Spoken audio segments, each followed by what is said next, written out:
Hello बच्चों, very very good morning to all of you. तो कैसे हैं आप लोग? ठीक है। तो अभी हम लोग कार्बोहाइड्रेट्स को खत्म करके अमीनो एसिड पढ़ रहे थे बायोमोलिक्यूल्स चैप्टर में। अमीनो एसिड में हम लोग अमीनो एसिड के विषय में जाने थे कि अमीनो एसिड क्या होता है, उसके प्रॉपर्टीज को देखे थे। ठीक है। और आज हम लोग क्या पढ़ेंगे, इसी में ज्यूटर आयंस जो होता है, ज्यूटर आयंस के विषय में पढ़ेंगे कि ज्यूटर आयंस क्या होते हैं। तो चलिए स्टार्ट करते हैं। Zwitterion, this is your most beautiful channel Sharda chemistry and I am Birsan Kumar. Now let us start. क्या स्टार्ट करेंगे? Zwitterion. ज्यूटर आयन को डाइपोलर आयन भी कहा जाता है। क्या कहा जाता है? डाइपोलर आयन भी कहा जाता है। तो इन सॉलिड स्टेट जानते हैं क्या होता है? In solid state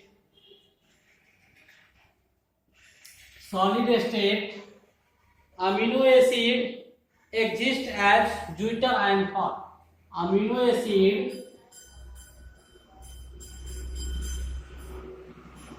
exist as zwitter ion और dipolar ion.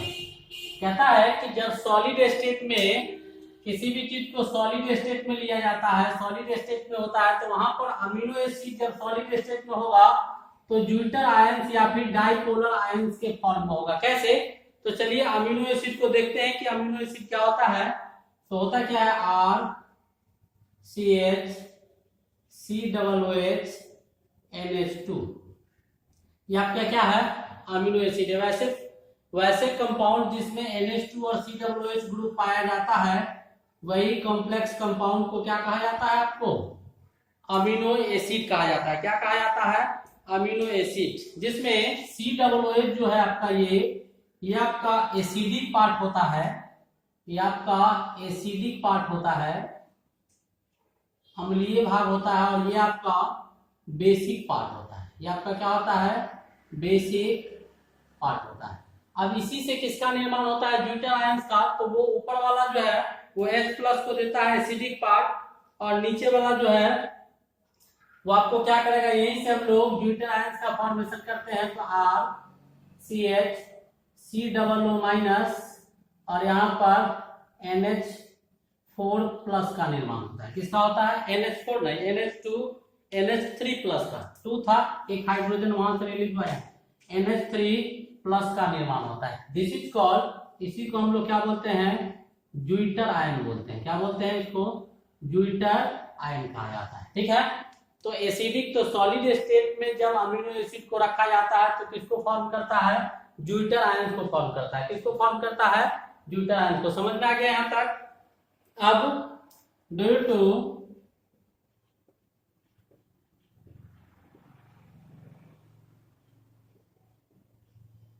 Zwitter ion formation, due to zwitter ion formation of amino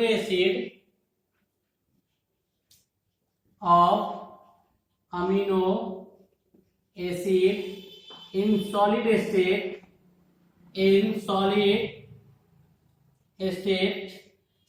state में अमीनो एसिड ज्यूटर आयंस का निर्माण कर लेता है। इसीलिए यह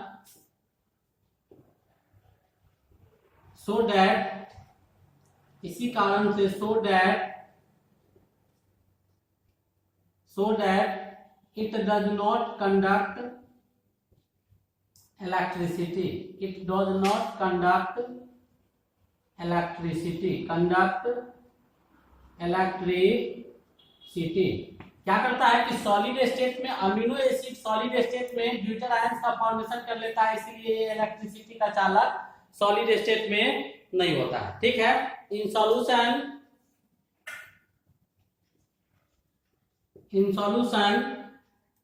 an equilibrium is established between cations and anions. In solution, an equilibrium is established between cation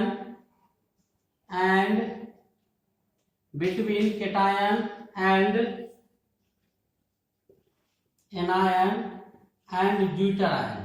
deuter ion या फिर डाइपोलर आयन से सॉल्यूशन के स्टेट में क्या करता है, इक्विलिब्रियम को एस्टेब्लिश कर लेता है केटायन एनायन के बीच में, और ड्यूटर आयंस का फॉर्मेशन करता है ड्यूटर आयंस के विषय में। एक चीज और इंपॉर्टेंट है इसमें, NH2 जो बेसिक पार्ट है, NH2 is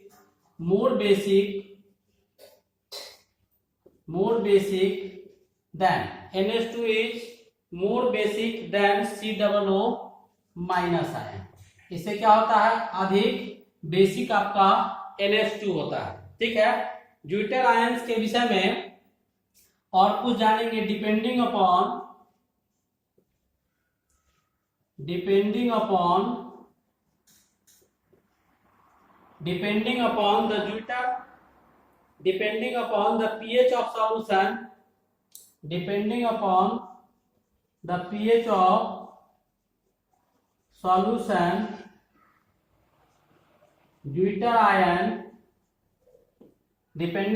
the pH of solution, deuter ion exists in three different forms। Exists in three different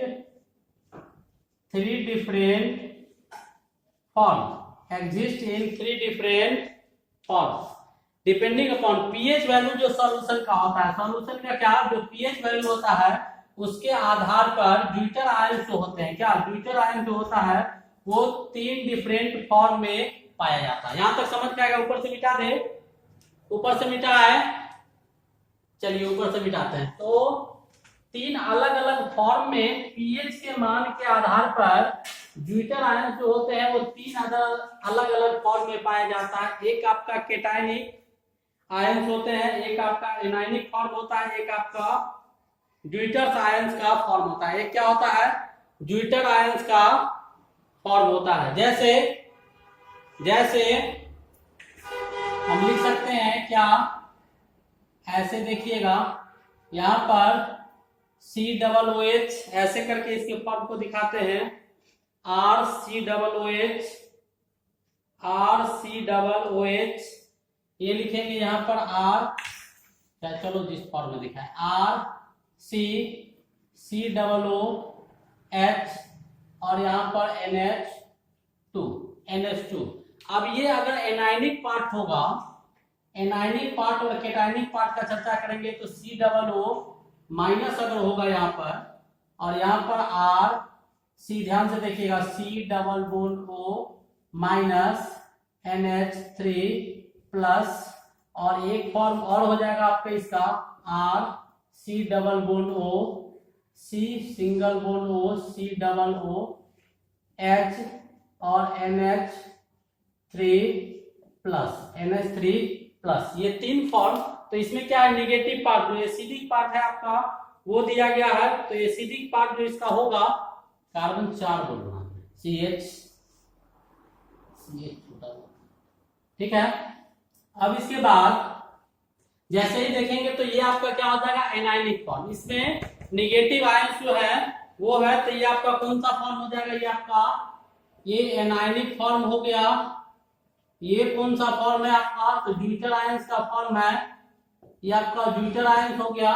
ये आपका कौन सा फॉर्म है, तो केटायनिक फॉर्म। ये कौन सा फॉर्म है, ये आपका केटायनिक फॉर्म। ये आपका एनायनिक फॉर्म हो गया, ये आपका ड्यूटर आयंस, और ये केटायनिक फॉर्म। तो पीएच मान के आधार पर, पीएच का मान जब कम होगा तो एनायनिक फॉर्म होगा, ना ज्यादा और कम होगा तो ड्यूटर आयंस होंगे।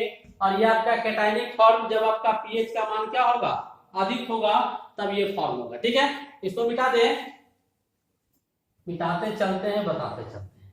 तो डिपेंडिंग अपॉन पीएच मान के आधार पर हम इसको लिख सकते हैं कि क्या होगा, depending upon pH of the solution. तो अगर हम इधर से लेफ्ट टू राइट अगर जाते हैं, लेफ्ट से राइट की ओर, तो पीएच का मान क्या हो रहा है, घट रहा है। पीएच का मान लेफ्ट टू राइट जाने पर क्या होता है, लेफ्ट टू राइट जैसे जैसे जा रहे हैं वैसे पीएच का मान डिक्रीज कर रहा है। इधर जो पीएच का मान था वो हाई पीएच था, ठीक है, बीच में जो आपका है वो इंटरमीडिएट पीएच है, और लास्ट में आपका पीएच का मान क्या हो गया, ये आपका इंटरमीडिएट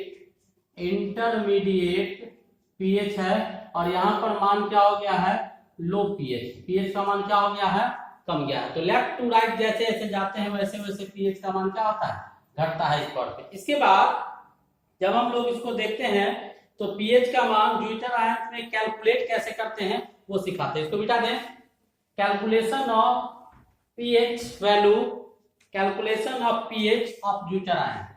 टॉपिक डालेंगे कैलकुलेशन ऑफ पीएच ऑफ कौन सा ion, zwitterion. Zwitter ion या डाइपोलर आयन में पीएच के मान को कैसे कैलकुलेट किया जाता है वो जरा सा देखिएगा, फिर समझ में आएगा। 3 केस में इसको समझाते हैं। केस वन जब न्यूट्रल होगा तब, न्यूट्रल आयन होंगे, न्यूट्रल होगा तब न्यूट्रल अमीनो एसिड, जब न्यूट्रल अमीनो एसिड होगा उस केस में जो होगा तो क्या लिखेंगे, तो न्यूट्रल अमीनो एसिड में क्या होगा, RCOO minus NH3 plus, RCOO minus NH3 plus RCH, ये होगा। तो इसका पीएच का मान pKa1 मान लेते हैं, इसके पीएच के मान को, इसके पीएच के मान को pKa2 मान लेंगे। तो इसका जो पीएच का मान आप ओवरऑल कैलकुलेट कीजिएगा न्यूट्रल में, तो इसका पीएच का मान क्या हो जाएगा, इसका एवरेज हो जाएगा pKa1 plus pKa2 upon 2, pKa1 plus pKa2 upon 2। ये आपका न्यूट्रल के केस में है। जैसे आपका एक एग्जांपल लेते हैं, एक क्वेश्चन इससे लेते हैं। जैसे आपका एक क्वेश्चन लिया जाए, RCHCOO माइनस, इसका पीएच का मान लेते हैं, ये आपका pKa1 जो है ये आपका 4.7 दिया हुआ है, और यहाँ पर NH3 प्लस जो है इसका pKa2 का मान लेते हैं 1.3 दिया हुआ, 1 कितना दिया हुआ है, 3 दिया हुआ है। तो इसके पीएच का मान निकालिएगा तो क्या होगा, pKa1 प्लस pKa2 अपॉन 2। ठीक है, ये कर देंगे। अब इसका मान कितना दिया हुआ 4.7, तो डालिए, putting the value getting the result. कितना हो गया 4.7 प्लस 1.3 अपॉन 2, यानी क्या 6 अपॉन 2 करके कितना आ गया, 3 आ गया। करके कितना आ गया, 3 आ गया। मिटा दे ऊपर वाला मिटाए। दूसरा केस बताएंगे, मिटा दे। दूसरा केस क्या कहता है इसका वो देखेंगे। अभी हम लोग ज्यूटर आयन पढ़ रहे हैं, और ज्यूटर आयन में पीएच का जो कैलकुलेशन होगा उसको जानने की कोशिश कर रहे हैं। तो फॉर एसिडिक अमीनो एसिड में क्या होगा, case 2 for acidic amino acid, अम्लीय अमीनो अम्ल में क्या होगा उसके विषय में जानेंगे। तो यहाँ पर जब अम्लीय होगा तो इसका मतलब R होगा, C होगा, COO माइनस ये रहेगा, और यहाँ पर जो होगा NH3 प्लस। तो ये तो न्यूट्रल हो गया, 1 प्लस 1 माइनस। तो बनाना क्या है एसिडिक, तो R के जगह पर क्या लगा देंगे, COO माइनस को लगा देंगे। इसका मान pKa1 मान लेते हैं, जैसे मानते थे। इसका मान pKa2, और इसका मान लेंगे pKa3। तो यहाँ पर जो पीएच का मान होगा, तो एसिडिक वाला जो होगा, एसिडिक वाला कौन है ये, और एसिडिक वाला कौन है ये, तो यहाँ पर क्या लिखेंगे, pKa1 प्लस pKa3 अपॉन 2। इससे क्या करेंगे, इससे हम वैल्यू को कैलकुलेट करेंगे। अगर ऐसे ही आपका अगला केस है, केस थर्ड, तीसरा केस में क्या है कि आपका एसिडिक का निकालें, अब बेसिक का निकालते हैं। फॉर बेसिक अमीनो एसिड जब होगा तब क्या होगा, तो यहाँ पर NH जो एसिडिक पार्ट जो था यहाँ पर NH3 प्लस हो जाएगा, यहाँ पर CH, यहाँ पर C double bond OH acidic part था, तो ये बेसिक पार्ट को गायब करो, NH2 डाल। ठीक है, और यहाँ पर क्या आ जाएगा आपका NH3 प्लस आ जाएगा। ठीक है, अब सबके मान को, तो इसका मान इंडिकेट करेगा pKa1 जैसे मान रहा है अभी तक, इसका pKa2 और इसका मान क्या दिया हुआ है, pKa3 दिया हुआ है। तो बेसिक पार्ट का निकालना है तो pH बराबर क्या हो जाएगा, इसका निकालेंगे बेसिक वाला का, तो pKa2 pKa3, तो pKa2 प्लस pKa3 अपॉन 2, यह आपका pH का मान आ जाएगा। किसमें, बेसिक अमीनो एसिड में क्या आ जाएगा, ये मान आ जाएगा जो आपको बताया गया है, जो आपको क्या किया गया है, बताया गया है। कोई दिक्कत नहीं ना, यहाँ पर लिख भी सकते हैं COOH माइनस, या माइनस भी डाल सकते हो, कोई दिक्कत नहीं है। ठीक है, समझ में आ गया। तो कैलकुलेशन और पीएच, ज्यूटर आयंस के फॉर्म में न्यूट्रल जब रहेगा तो इसको करेंगे, दोनों को जोड़ देंगे, दूसरे भाग निकाल देंगे, एवरेज निकाल देंगे, एसिडिक रहेगा तो ये पार्ट एसिडिक हो जाएगा, बेसिक होगा तो ये पार्ट बेसिक हो गया। मिटा दे। पीएच के कैलकुलेशन पर जो बताए थे उस पर ये था क्वेश्चन। चलिए अब हम लोग क्या करेंगे, एक आईआईटी का क्वेश्चन देखते हैं। आईआईटी में एक क्वेश्चन पूछा था, आईआईटी में एक स्टेटमेंट दिया हुआ था, क्वेश्चन दिया हुआ था, the zwitter the pH of the solution at which, question था the pH of the solution at which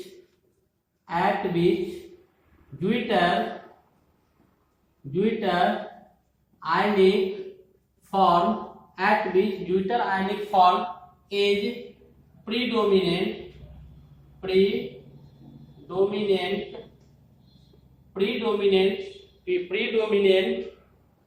is called what, is called खाली स्थान दिया हुआ।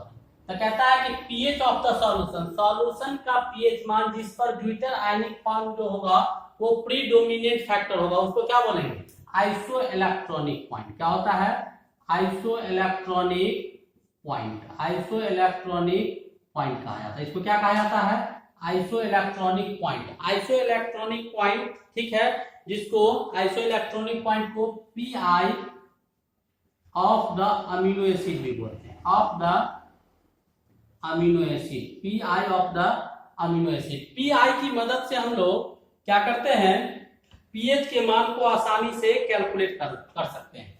तो नोट का एक पॉइंट बताते हैं, ध्यान से देखिएगा। Through the value of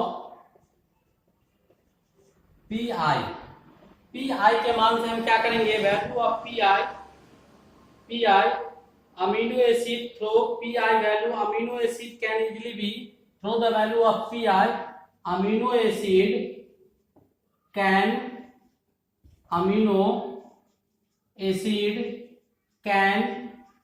easily be identified। क्या करेंगे कि पीएच का मान, पीआई का मान अगर हमको पता होगा तो हम लोग अमीनो एसिड को आसानी से क्या कर सकते हैं, पहचान सकते हैं, बता सकते हैं कि कौन अमीनो एसिड होगा और कौन अमीनो एसिड नहीं होगा। ठीक है, समझ में आ गया समझ में, प्रॉब्लम मिटा है। अब एक और आईआईटी का क्वेश्चन दिखाते हैं। आईआईटी में पूछा था एलामाइन का पीएच का मान 2 जब होगा और पीएच का मान 10 जब होगा तब उसके स्ट्रक्चर क्या होंगे, वो क्वेश्चन पूछा गया था। आईआईटी 2000 में एक क्वेश्चन पूछा गया था। क्या पूछा गया था क्वेश्चन का चर्चा कर लेते हैं। Write the structure of alanine at pH बराबर 2, राइट द स्ट्रक्चर ऑफ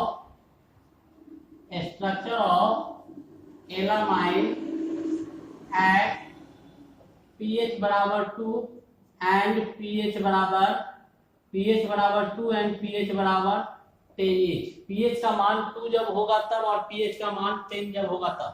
तो पहले क्या करते हैं, एलामाइन का स्ट्रक्चर बनाते हैं। तो एलामाइन का स्ट्रक्चर आपका क्या हो जाएगा, ये COOH CH3 और NH2, COOH NH2, ये हो जाएगा CH3 और एक तरफ क्या हो जाएगा, यहां लगा दो COOH CH3 और एक तरफ क्या हो जाएगा H। ये आपका एलामाइन, ये क्या है, एलामाइन दिया हुआ है। इसमें पीएच बराबर 2 पर और पीएच बराबर 10 पर स्ट्रक्चर बना। तो पीएच बराबर 2 यानी पीएच का मान 2 होगा तो एसिडिक होगा। तो एसिडिक पार्ट जब होंगे तो यहाँ पर जो आपका मिथाइल ग्रुप है वहां पर क्या लग जाएगा, जैसे आपका यहाँ पर स्ट्रक्चर बनाएंगे तो मिथाइल के जगह पर C डबल बोन वो माइनस आ जाएगा, H हो गया, यहाँ पर C डबल O COO आपका H था तो COO क्या हो जाएगा, माइनस हो जाएगा। अच्छा इसमें तो केवल पूछ रहा है क्या PH2 पर, तो यहाँ पर CH3 एसिडिक पार्ट तो COO माइनस और यहाँ पर क्या NH2। और जब बेसिक पार्ट यानी pH बराबर कितना, जब 2 होगा तब, और pH का मान जब 10 होगा तब, यहाँ पर स्ट्रक्चर जब लिखेंगे तो क्या होगा COOH, यहाँ पर ये क्या NH3, यहाँ पर प्लस आ जाएगा, यहाँ पर H और यहाँ पर R यानी CH3। ये आपका एक क्वेश्चन था 80 का, pH का मान 2 था तो एसिडिक पार्ट यानी माइनस, pH का मान 10 यानी बेसिक पार्ट तो NH3 प्लस।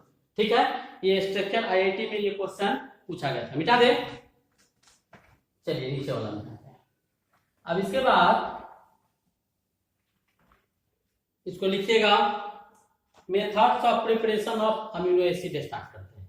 हो गया, अगला टॉपिक देखिए methods of preparation of amino acid. ध्यान से देखिएगा, preparation of, methods of preparation of what, amino acid, amino acids. Amino acids का प्रिपरेशन कैसे होता है उसका तरीका आपको बताया जा रहा है। तो जैसे आपका C डबल बॉन्ड O पर क्या आएगा, नेगेटिव चार्ज आएगा। कौन सा प्रोसेस होता है, प्रोसेस आपका स्ट्रेकर सिंथेसिस से बता रहे हैं, स्ट्रेकर सिंथेसिस ये आपका प्रोसेस है। और ये आपका इस पर क्या हो जाएगा, कौन सा चार्ज आएगा, तो कार्बोकेटाइंस का ये तो इस पर नेगेटिव और इस पर पॉजिटिव ये चार्ज आएगा। और इसका रिएक्शन जो हम करवाएंगे किसके साथ, तो अमोनियम साइनाइड के साथ। तो NH4 प्लस और Cn क्या हो जाएगा माइनस, प्लस वाला माइनस के पास और माइनस वाला प्लस के पास, ये किसके पास आएगा इसके पास, और ये किसके पास जाएगा इसके पास। तो बनेगा क्या, जैसे ही ये इसके पास जाएगा तो यहाँ पर क्या हो जाएगा C डबल बॉन्ड ब्रेक करेगा, यहाँ Cn हो जाएगा, ये आपका जैसे था वैसे रहेगा। और यहाँ पर क्या O और उसके बाद NH4 इसके साथ अगर जाएगा, NH4 इसके साथ जाएगा तो ONH4 का फॉर्मेशन करेगा। ठीक है, अब इसके बाद जब यहाँ पर इसका फॉर्मेशन हो जाएगा तो यहाँ से क्या निकल जाएगा, OH माइनस आयन यहाँ से क्या करेंगे हम लोग निकालेंगे, यहाँ से क्या करेंगे एक OH माइनस आयन को हम लोग बाहर कर लेंगे। OH माइनस को जैसे ही रिमूव कीजिएगा वैसे ही ये किस में बदल जाएगा, तो ONH3 अमोनिया, O तो बाहर हो गया, OH यहाँ से क्या हो गया एक O और एक H यहाँ से बाहर निकला तो यहाँ पर फॉर्मेशन हुआ NH3 का, और ये आपका Cn जैसे था वैसे। फिर इसका हाइड्रोलाइसिस करवा देंगे H3O प्लस के साथ, तो आपको जो लाना था वो आपका अमीनो एसिड क्या हो जाएगा बन जाएगा। और यहाँ पर C, यहाँ पर NH2, यहाँ पर COOH और ये अल्फा अमीनो एसिड का क्या कर लिया, अल्फा अमीनो एसिड का फॉर्मेशन कर लिया। किसका फॉर्मेशन कर लिया, अल्फा अमीनो एसिड का फॉर्मेशन हो गया। किसका फॉर्मेशन हुआ, अल्फा अमीनो एसिड का फॉर्मेशन हुआ। ठीक है, किए क्या, तो ये पार्ट आपका उठाया गया था C डबल बॉन्ड H का जो पार्ट था यहाँ से, और इसको NH4 Cn था प्लस वाला माइनस के पास, माइनस वाला प्लस के साथ। यहाँ पर ये बॉन्ड टूटा होगा, एक बॉन्ड तो ऐसा आया होगा माइनस प्लस। अब यहाँ से क्या गया NH4, यहाँ पर यहाँ स्टेबल फॉर्म है, यहाँ से OH यहाँ से बाहर निकला, अमोनिया ये आ गया, इसका हाइड्रोलाइसिस करवा दिए तो यहाँ पर क्या होगा COOH जाके जुड़ गया। ठीक है, तो ऐसे हम लोग क्या करते हैं अमीनो एसिड का फॉर्मेशन करते हैं। मिटाई ऊपर वाला क्वेश्चन। अब प्रॉपर्टी के विषय में जानते हैं, किसका, अमीनो एसिड के क्या सब प्रॉपर्टीज होते हैं, उसके क्या सब गुण होते हैं उसके विषय में जानते हैं। अमीनो एसिड का क्या जानेंगे, प्रॉपर्टी जानेंगे, अमीनो एसिड का प्रॉपर्टी क्या सब होता है। प्रॉपर्टी नंबर 1, अमीनो एसिड का पहला प्रॉपर्टी क्या होता है, most naturally occurring amino acid belongs to most naturally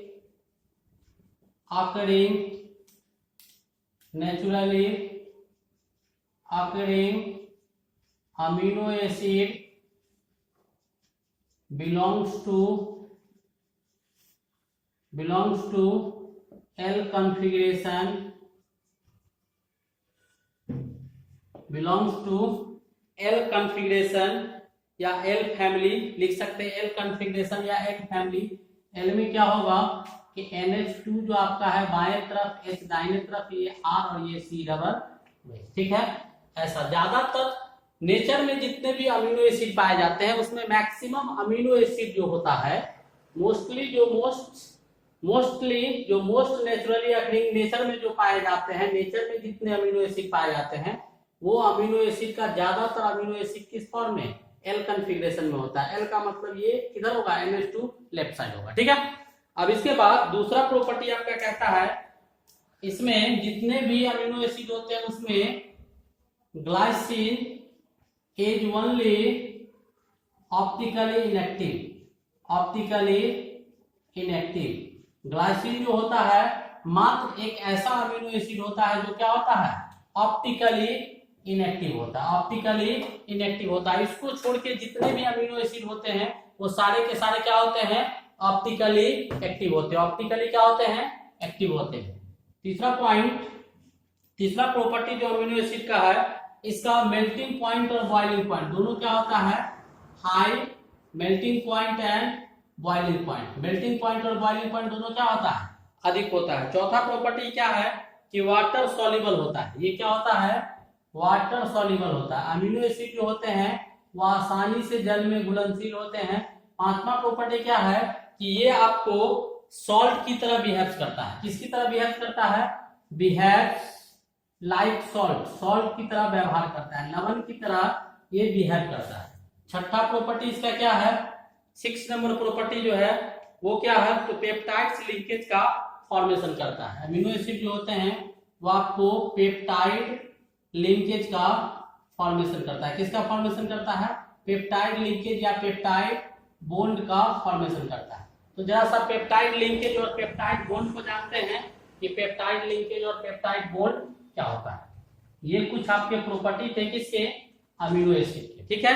तो पेप्टाइड लिंकेज और पेप्टाइड बॉन्ड क्या होता है, तो पेप्टाइड लिंकेज पेप्टाइड बॉन्ड क्या होगा, तो एक तरफ आपका यहाँ अमीनो एसिड ले लिए, ठीक है, और उसके बीच में दो अमीनो एसिड के बीच में आपका ये अमीनो एसिड यहाँ C डबल बॉन्ड O और यहाँ पर क्या NH और इधर भी क्या लगा हुआ है, अमीनो एसिड लगा हुआ है। क्या लगा हुआ है, अमीनो एसिड लगा हुआ है। तो ये बॉन्ड जो होगा वो कौन सा बॉन्ड होगा, पेप्टाइड बॉन्ड होगा, पेप्टाइड बॉन्ड होगा या फिर पेप्टाइड लिंकेज होगा, पेप्टाइड लिंकेज होगा। कोई दिक्कत, ये बॉन्ड जो होगा आपका क्या होगा, पेप्टाइड लिंकेज होगा। यहाँ तो कोई दिक्कत। अब डाइपेप्टाइड्स का फॉर्मेशन कैसे होता है इसी में दिखाते हैं। पेप्टाइड्स का फॉर्मेशन कैसे होगा, दो पेप्टाइड्स का फॉर्मेशन कैसे होगा, तो डाइपेप्टाइड्स के लिए क्या करेंगे, आपका एक एलामाइन था, ये आपको किसको देगा, एलामाइन जो था ये OH को प्रोवाइड करेगा, और ग्लाइसिन जो था वो आपको किसको प्रोवाइड करेगा, H को प्रोवाइड करेगा। तो दोनों का स्ट्रक्चर बना के H2O को क्या कर देंगे, रिमूव कर देंगे, तो पेप्टाइड्स बन जाएगा। कैसे, तो जैसे देखिए H2N आपका यहाँ पर CH, यहाँ पर आपका क्या मिथाइल ग्रुप, ठीक है, यहाँ पर मिथाइल ग्रुप और यहाँ पर C डबल बॉन्ड OH, तो C डबल बॉन्ड O ऊपर ले जाओ, OH इधर लाओ, और इधर से ग्लाइसिन का स्ट्रक्चर बनाएंगे। तो ग्लाइसिन के स्ट्रक्चर से हमको क्या लेना है, ग्लाइसिन के स्ट्रक्चर से हमको हाइड्रोजन लेना है। तो यहाँ पर HNH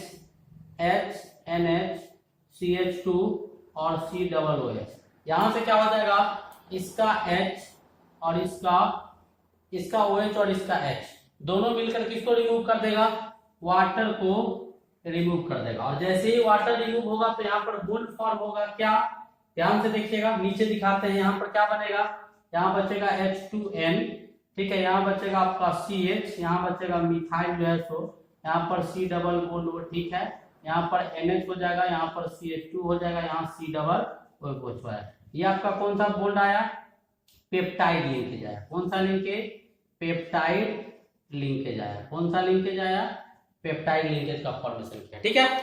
ऊपर वाला मिटा दे। ट्राइपेप्टाइड्स का कहानी बताएंगे, मिटाए। चलिए ट्राइपेप्टाइड्स का कहानी देखते हैं कि ट्राइपेप्टाइड्स क्या होता है, ठीक है। ये डाइपेप्टाइड था, अब इसमें ट्राइपेप्टाइड्स की कहानी में देखेंगे तो क्या होगा, ट्राइपेप्टाइड्स, 3 ठो पेप्टाइड्स जब होंगे तब का कहानी। तो यहाँ पर ALA जो है, ALA ये आपको किसको देगा, OH को प्रोवाइड करेगा। और ग्लाइसिन जो है ये आपको इधर H हाइड्रोजन निकालना है तो OH दिया तो ये H दिया, एक OH ये भी देगा। और उसके बाद वैलेनाइन जो होता है ये आपको इसके लिए क्या देगा, H देगा। अब तीनों के स्ट्रक्चर को लिखते हैं, तो तीनों का स्ट्रक्चर तो दो तो लिखा हुआ है, तो इसको पूरा ऊपर क्या कीजिए, प्रिंट कर दीजिए पहले। ये जो लिखा हुआ है, तो ये क्या लिखा हुआ है यहाँ पर H2N लिखा हुआ है, CH लिखा हुआ है, ये आपका मिथाइल है, C डबल बॉन्ड O, यहाँ पर OH है। और उसके बाद ये एलामाइन का हो गया। अब इसके बाद यहाँ पर HNH, यहाँ पर CH2 C डबल OH। अब किसका, तीसरा वाला का स्ट्रक्चर लिखेंगे। तो तीसरा वाला का स्ट्रक्चर जो लिखेंगे और तीनों में से क्या करेंगे, हाइड्रोजन को बाहर कर देंगे। इसको इससे कर रहे हैं, इसको इससे करेंगे तो यहाँ से तो क्या आएगा OH, तो इसको भी तोड़ लेते हैं, C डबल बॉन्ड ऊपर लिख देते हैं, OH यहाँ लिख देते हैं। फिर यहाँ से H लेना है इस साइड से, इस साइड से H लेना है तो पहले H लिखिए, फिर NH लिखिए, फिर यहाँ पर CH लिखिए, यहाँ पर CH, और इसमें मिथाइल ग्रुप कितना, 2 ठो लगाओ, और यहाँ पर क्या C डबल OH। ऐसा स्ट्रक्चर आपका क्या होता है, BAL का ये कुछ स्ट्रक्चर आपका होता है। अब यहाँ से क्या हुआ कि OH इसका और H इसका, यहाँ से ये रिमूव हो गया, यहाँ से OH इसका और L इसका। अब यहाँ से हो क्या गया, तो 2 मोल आपका यानी 2H2O क्या हो गए, बाहर हो गए। अब 2H2O जैसे ही बाहर हुआ तो फॉर्म क्या किया, 2 आपका अमाइड लिंकेज इसमें आ जाएगा। कैसे देखिएगा, यहाँ पर आपका क्या है H2NCH Me C double bond O, यहाँ पर NH CH2 C double bond O, NH CH CH, और इसमें क्या लगा हुआ है, एक M इधर लगा हुआ है, एक M इधर लगा हुआ है, तोड़ सकते हैं C डबल OH। अब पेप्टाइड्स बॉन्ड कहाँ हो गया, ये दोनों जो है ये और ये दोनों के दोनों क्या हो गया, पेप्टाइड लिंकेज, या फिर इसको हम बॉन्ड भी बोल सकते हैं, पेप्टाइड लिंकेज या पेप्टाइड बॉन्ड्स का फॉर्मेशन किया। ठीक है, तो हम लोगों ने पेप्टाइड्स लिंकेज और पेप्टाइड्स बॉन्ड को जाना। तो इस लेक्चर में हम लोग क्या देखे, इस लेक्चर में हम लोग पेप्टाइड्स के विषय में जाने, इस लेक्चर में हम लोग ज्यूटर आयंस के विषय में जाने, पेप्टाइड्स बॉन्ड के विषय में जाने, अमीनो एसिड का फॉर्मेशन कैसे होता है, methods of preparation of amino acid जाने, उसके प्रॉपर्टी क्या होते हैं उसको जाने। अगले लेक्चर में इसका जो बचा हुआ पार्ट है उसको देखेंगे। तब तक के लिए पढ़ते रहिए। Best of luck, thank you.